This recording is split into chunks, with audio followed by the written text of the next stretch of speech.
Sonic X Shadow Generations, everyone's favorite selection of Sonic the Hedgehog levels. Some stages are perfectly crafted, visually stunning, and shortcut ridden, while others are still really good, honestly, but fall short in some aspects. Today, we're going to look at every 3D stage throughout Sonic X Shadow Generations and rank them from worthless to elite. And if you want to see a ranking for all the 2D levels, let me know in the comments. Number 16, Chemical Plant. One of the most memorable stages from Sonic 2 because of its high speed, gazillion loop-to-loops, and avoidable water sections. And this version retains a lot of that. It's still not a bad level, there's just speed competition. Almost all the 3D moments are complete straightaways. The platforming sections in 2D are slow, they brought back these things, and if you don't know where the better routes are, you're going underwater and dealing with those physics. I would still take this over any Sonic Forces level, but it's still just barely worse than number 15, Green Hill Zone. Still mostly boost spamming through a hallway in 3D, but the rail grinding part with the giant robo fish is awesome, the 2D platforming is a bit better, and there's no underwater, so W. 14, Planet Wisp. This one starts out so good, and it kills me to put it this high, but it gets worse as it goes on, and just doesn't know when to end. The first phase of it is lush with greenery, has some really solid 3D platforming moments, and by itself could be a top 5-ish level, but as soon as you enter the factory portion, it goes plummeting downhill. After like a minute and a half, it goes fully 2D and doesn't look back for the remainder of the 6-minute runtime. They brought back the Rocket Wisp and Sonic colors, and it's harmless enough, but the platforming surrounding its use is slow. Why do you have to sit on this and wait with the fucking Eggman robo? It's a challenging level, I'll give it that, but it's more a test of patience than platforming skill, because all the tough jumps are done at ridiculously low speeds. 13, Rail Canyon. This is a really solid level, but it is the weakest of the new Shadow levels in my opinion. Visually, it's astonishing. The Sunset Desert is a beautiful aesthetic, and any level that morphs into a radical highway segment gets automatic bonus points. But given the namesake, a lot of the stage is spent on rail, which is totally fitting, but it's not as fun to be restricted to a rail as it is to fully move through a level. It definitely makes the most of the concept, with chaos control being used to prevent robots from destroying certain rails, these switches to open up new paths, and a super menacing razor train chasing you down. It definitely has its moments, so it just goes to show how incredible the entire stage selection is in this game.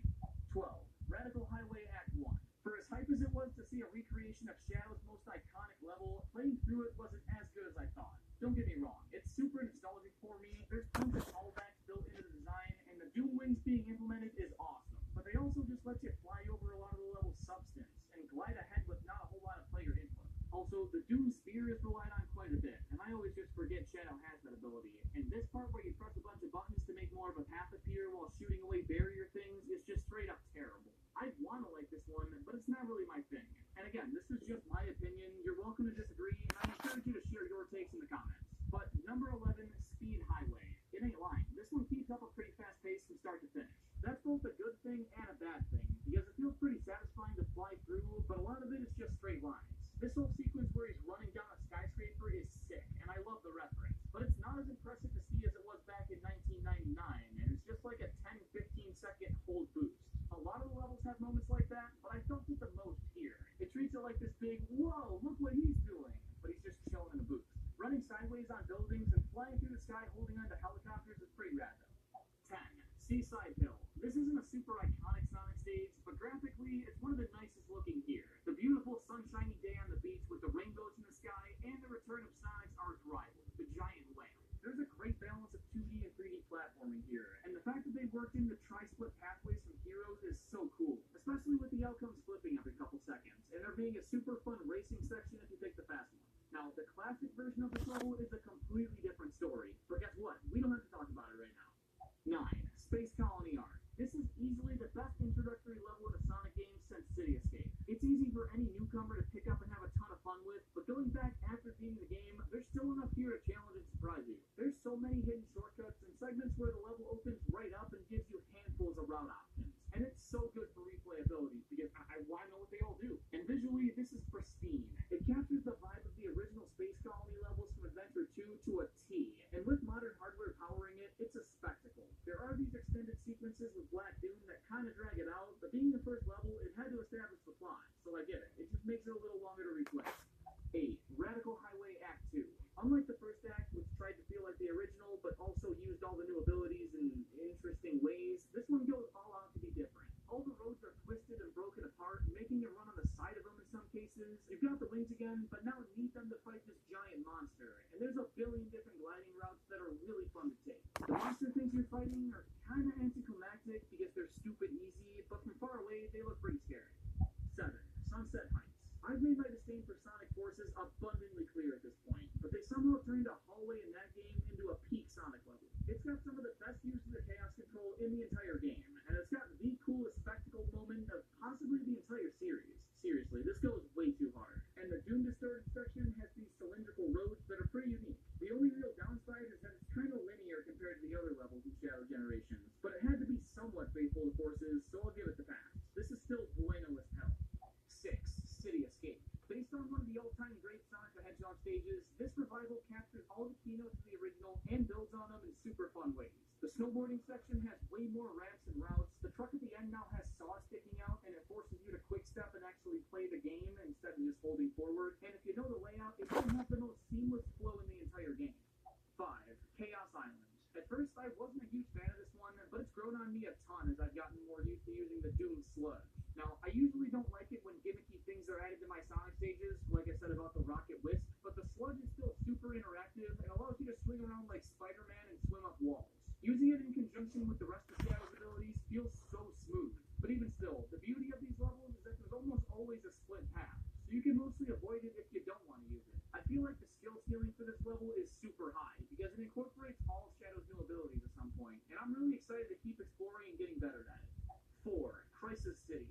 This level's a fantastic blend of speed and challenge. The first half of the stage is fully 3D, and there's tons of really tricky and skillful jumps to be made. And that difficulty carries into the 2D, which again has some really solid platforming. I love the new lava turrets you can slam down and can launch you higher for collectibles. It's a cool gimmick. And what better way for the stage to end than with a nod to the Mach Speed section from Sonic 06. Except here, the quick step actually makes it manageable and pretty exhilarating. 3. Kingdom Valley. This might be the recency bias talking, but this is a perfect recreation of the most synonymous level from Sonic 06, and it plays better than almost any other stage.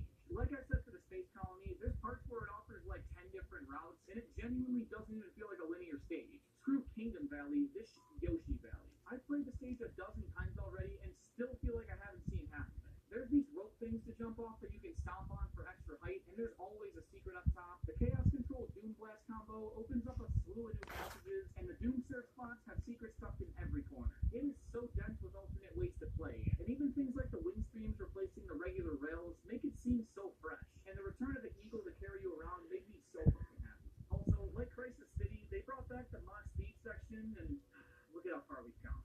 2. Sky Sanctuary. This level is just about flawless.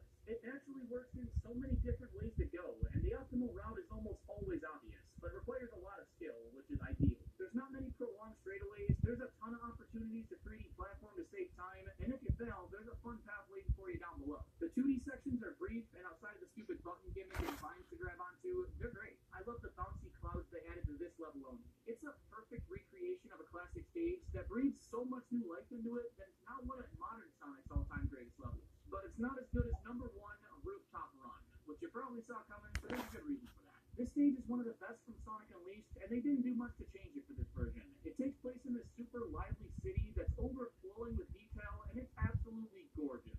Now, the music throughout this entire game is stellar, but this track in particular is one of the most lively and celebratory songs I've ever listened to. It sets up such a fast and upbeat vibe, and the level design plays right into that. You're running across rooftops, that's why they call it that. You scale this giant clock tower and descend through this colorful hot air balloon festival. Sonic X Shadow Generations is a celebration of the Sonic series, and this stage seems like the culmination of everything the title stands for.